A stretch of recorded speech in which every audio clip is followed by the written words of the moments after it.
नमस्कार दोस्तों, astro science में आपका स्वागत है। आज हम जन्म कुंडली का विश्लेषण करने वाले हैं। तो एक व्यक्ति ने हमसे संपर्क किया था, उन्होंने उनकी कुंडली भेजी थी हमारे पास विश्लेषण करने के लिए। तो हमने इस कुंडली का पूरा विश्लेषण करके दिया है उनको। साथ में जो ग्रह के दोष है उसके बारे में उपाय बताए हैं, राहु केतु के उपाय बताए हैं मैंने उनको। ठीक है, क्योंकि यहाँ पे जो आपके सामने स्क्रीन के ऊपर कुंडली दिखाई दे रही है, राहु सप्तम में है, इसलिए उनको उपाय बताए हैं क्या करना है क्या नहीं करना है।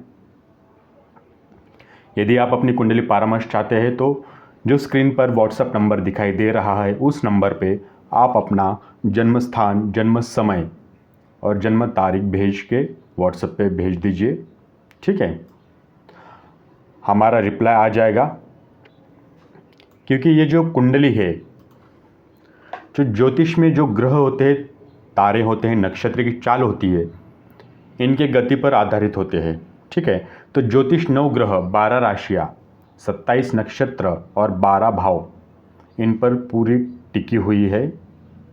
तो इसका अध्ययन करके आपको आपके भविष्य के बारे में बता दिया जाता है, जैसे कि आपकी नौकरी के बारे में, वैवाहिक जीवन के बारे में, संतान के बारे में, प्रेम संबंध के बारे में, शत्रु के बारे में, आपके पड़ोसी, मामा मामी, चाचा चाची, आपके पिता के बारे में।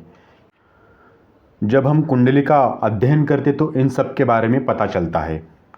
ठीक है, तो आज हम कुंडली का विश्लेषण करने वाले हैं। यह वृश्चिक लग्न की कुंडली है, तो आप ये वीडियो अंत तक देखिए दोस्तों, ताकि आपको ये पूरी तरह समझ में आ जाए। वृश्चिक लग्न की कुंडली है, लग्नेश बनते हैं मंगल, जो कि आयु भाव में बैठे हैं। ये जो आपके सामने कुंडली दिखाई दे रही है आपको, इसकी चंद्र राशि कुंभ है, सूर्य राशि कन्या है। अष्टम भाव में मंगल होने के कारण इनके जिंदगी में मंगल का प्रभाव अधिक रहेगा। तो मंगल के लिए सूर्य, चंद्र, बृहस्पति मित्र होंगे, बुध शत्रु है और शुक्र शनि सम है।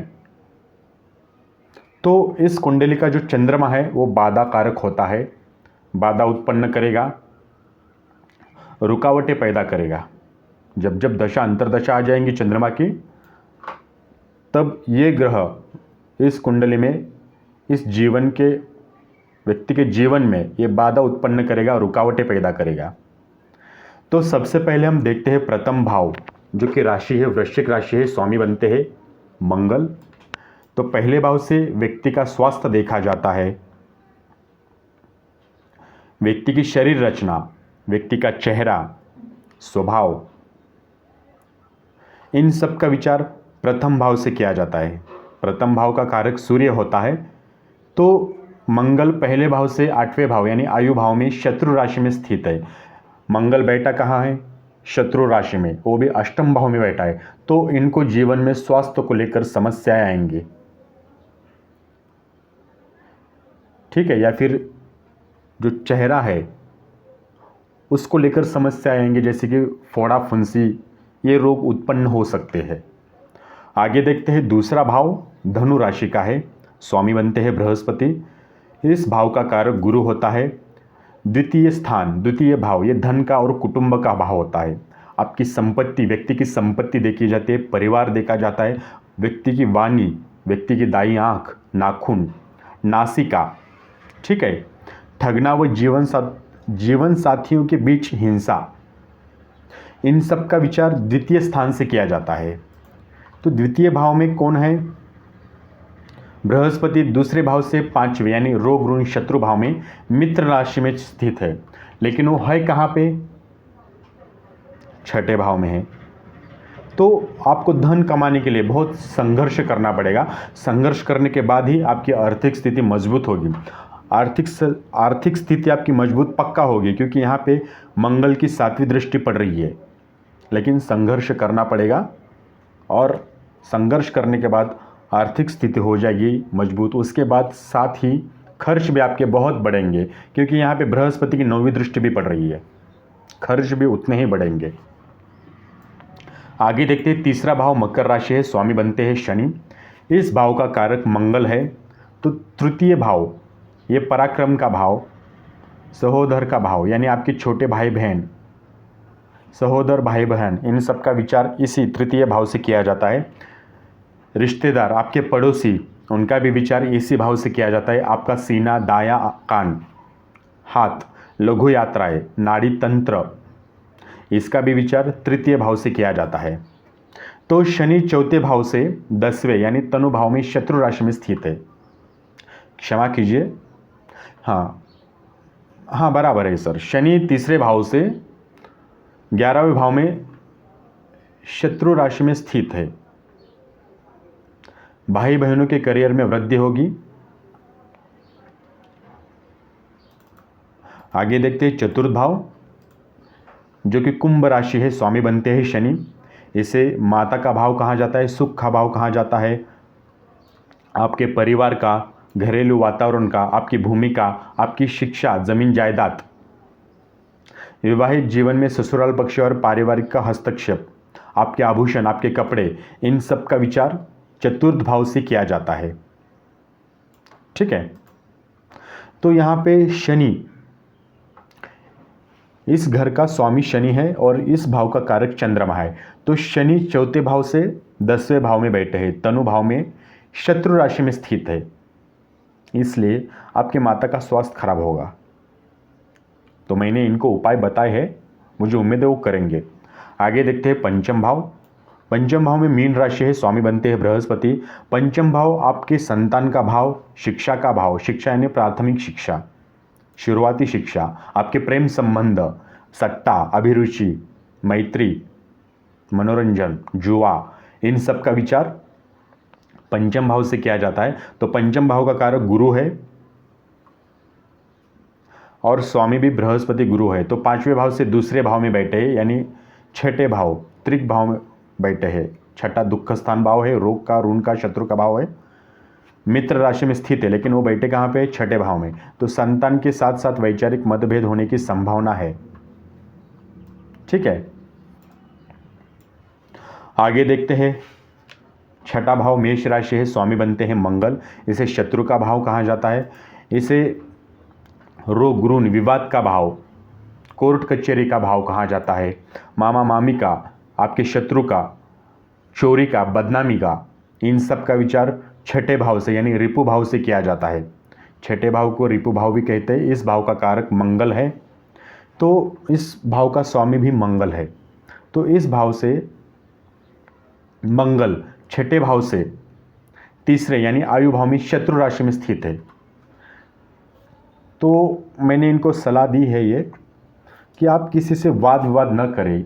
अगर वाद विवाद करोगे तो मामला आपका कोर्ट कचहरी तक जा सकता है।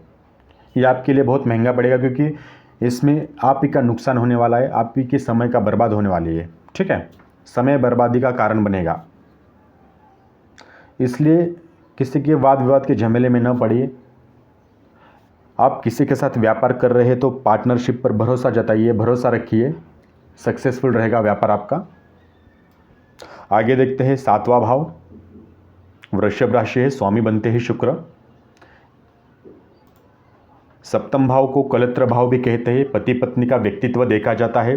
व्यक्ति के साथ रिश्ता, उसकी इच्छाएं, काम शक्ति, साझेदारी, जीवन के लिए खतरा, विदेशों में प्रभाव और प्रतिष्ठा, जनता के साथ रिश्ते, इन सब का विचार सप्तम भाव से किया जाता है। साथ ही यौन रोग और मूत्र रोग, इसका भी विचार सप्तम भाव से करते हैं। ठीक है, तो सप्तम भाव यहाँ पे शुक्र है। शुक्र सातवें भाव से छठे भाव में, वे भाव में अपने ही राशि में बुध के साथ स्थित है। वो कहाँ पे बैठा है? दुख स्थान में, 12वें भाव में बैठा है। इसलिए यहाँ पे सप्तम भाव में कुछ ना कुछ कमी रहेगी। मतलब आपका जो दाम्पत्य जीवन है, प्रेम के जीवन में या फिर दाम्पत्य जीवन में लड़ाई झगड़ा होने की संभावना अधिक है। साथ ही जनता के साथ रिश्ते बिगड़ सकते हैं या फिर मूत्र रोग हो सकता है आपको। ठीक है, आगे देखते हैं। लेकिन उससे पहले मुझे और एक बात बतानी थी सप्तम भाव के बारे में। जीवन साथी के साथ मधुर संबंध बनेंगे। कब बनेंगे? जब शनि की दशा आ जाएगी तब। साझेदारी में नया काम प्रारंभ हो सकता है। तो अपनी पति पत्नी को साझेदारी बनाइए, तो ये अच्छा रहेगा आपके लिए। शनि की दशा अंतर्दशा जब आएगी तभी आप दोनों के लिए बहुत अच्छा रहेगा। ठीक है। 8वां भाव मिथुन राशि है, स्वामी बनते हैं बुध। इससे आपके आयु का भाव कहा जाता है, आपकी मृत्यु का भाव। मृत्यु किस प्रकार से और कैसे होगी? जननांग, बाधाएं, संकट, दुर्घटना, मुफ्त में मिली संपत्ति, क्षमा कीजिए मुफ्त, मुफ्त यानी फोकट में मिली संपत्ति, विरासत में मिली संपत्ति, पैतृक संपत्ति, वसीयत, पेंशन, चोरी, डकैती, चिंता, विरासत में मिला धन, मानसिक वेदना और विवाहत्तर जीवन। ये सब कुछ अष्टम भाव यानी आयु मृत्यु भाव से पता चलता है।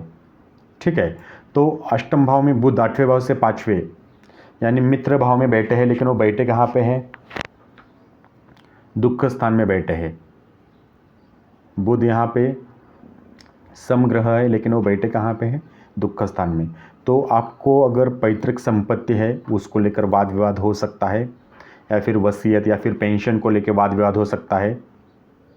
ठीक है। आपके पापा की पेंशन होगी तो भाई भाई में वाद विवाद हो सकता है, दुर्घटना का योग बन सकता है, या फिर बाधाएं आ सकती है आपके काम में, आपके शत्रु पैदा हो सकते हैं, मानसिक वेदना, मानसिक टेंशन आ सकता है।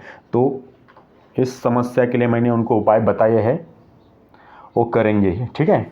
आगे देखते हैं 9वां भाव कर्क राशि का है, स्वामी बनते ही चंद्र। इसे धर्म का भाव कहा जाता है। इस भाव का कारक गुरु है, तो इस भाव से धर्म, अध्यात्म, पिता, गुरु, भाग्य, यात्रा, इन सब का विचार इसी भाव से किया जाता है। चाचा चाची इनका भी विचार इसी भाव से करते हैं। क्षमा कीजिए, चाचा चाची नहीं, दादा दादी का विचार इस भाव से करते हैं। ठीक है। तो चंद्र 9वें भाव से 8वें भाव यानी सुख भाव में सम राशि में है, तो घर में कोई धार्मिक कार्य हो सकता है। आगे देखते हैं 10वां भाव है, सिंह राशि है, स्वामी बनते हैं सूर्य। इस भाव का कारक बुध है, सूर्य भी इस भाव का कारक है, बृहस्पति भी है। तो इस भाव से व्यापार, आजीविका, यश, प्रतिष्ठा, आपका मान सम्मान। ठीक है।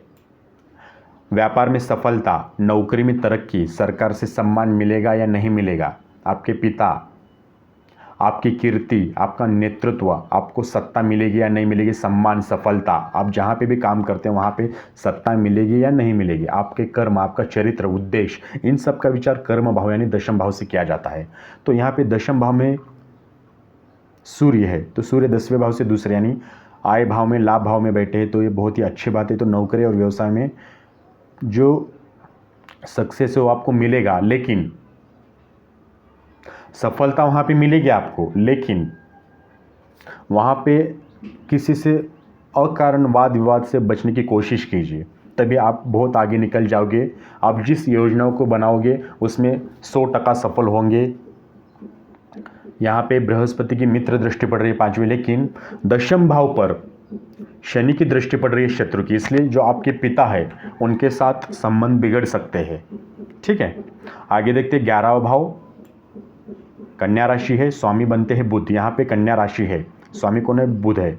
इस भाव का कारक गुरु है, तो इसे लाभ भाव, आय भाव, आपकी उन्नति का, विकास का, इन सब का विचार 11वें भाव से किया जाता है। रोग मुक्ति का भी विचार 11वें भाव से करते हैं। कार्यों में सफलता मिलेगी या नहीं मिलेगी, इसका भी विचार 11वें भाव से ही करते हैं। तो बुध 11वें भाव से दूसरे भाव में बैठे हैं, व्यय भाव में बैठे हैं, वो भी शुक्र के साथ बैठे। कहाँ पे है? व्यय भाव में। वो स्थान है दुख स्थान, तो लाभ में कमी आ जाएगी। ठीक है। नुकसान हो जाएगा यहाँ पे लाभ में, जो आप स्थायी संपत्ति को इकट्ठा नहीं कर पाओगे जैसे चाहिए वैसे। तो मैंने इनको उपाय बताए हैं, यहाँ पे मैं उपाय नहीं बता सकता। यदि आप अपनी कुंडली परामर्श चाहते तो आप हमसे संपर्क कर सकते हैं। आगे देखते हैं 12वां भाव, जो आखिरी भाव बचा है तुला राशि का, स्वामी बनते हैं शुक्र। इसे व्यय का भाव कहा जाता है, हानि का, दंड का, कारावास का भाव कहा जाता है, नुकसान का भाव कहा जाता है। ठीक है। जुर्माना, ठीक है, अदा किया गया जुर्माना, विवाहेतर काम क्रीड़ा और यौन संबंध से जो उत्पन्न रोग है उसको भी इसी भाव से विचार किया जाएगा। काम क्रीड़ा में कमजोरी, शयन सुविधा, अय्याशी, भोग विलास, पत्नी की हानि, शादी में नुकसान, नौकरी छूटना, अपने लोगों से अलगाव, संबंध विच्छेद, लंबी यात्राएं, विदेश में व्यवस्थापन, इन सब का विचार ये 12वें द्वादश हाउस से किया जाता है। ठीक है, ये द्वादश भाव 12वें भाव से किया जाता है। तो यहाँ पे तुला राशि है, राशि कौन सी है? तुला है। स्वामी बनते हैं शुक्र, तो इस भाव का कारक शनि है। तो शुक्र इसी व्यय भाव में बैठा है। बैठा कहाँ पे? दुख स्थान में बैठा है, क्योंकि शुक्र एक समग्रह शुभ ग्रह है, बैठा है पाप भाव में जाके। तो यहाँ पे दुर्घटना का योग बना है। दुर्घटना का योग बना हुआ है, इसलिए गाड़ी चलाते समय सावधानी बरते, प्रवास करते समय आप सावधानी बरते। ठीक है, बस से ट्रैवल्स करते हो या फिर हवाई जहाज से ट्रैवल्स करते हो, वहाँ पे सावधानी बरते आप। तो मुझे उम्मीद है आपको ये पूरा वीडियो पसंद आया होगा। ये कुंडली का विश्लेषण जो मैंने किया है वो आपको पूरा पसंद आया होगा। यदि आप अपनी कुंडली परामर्श चाहते तो आप हमसे संपर्क कर सकते हैं। आप अपने डिटेल्स व्हाट्सएप पे भेज दीजिए, उसके उपाय भी हम बताएंगे आपको। वीडियो देखने के लिए धन्यवाद।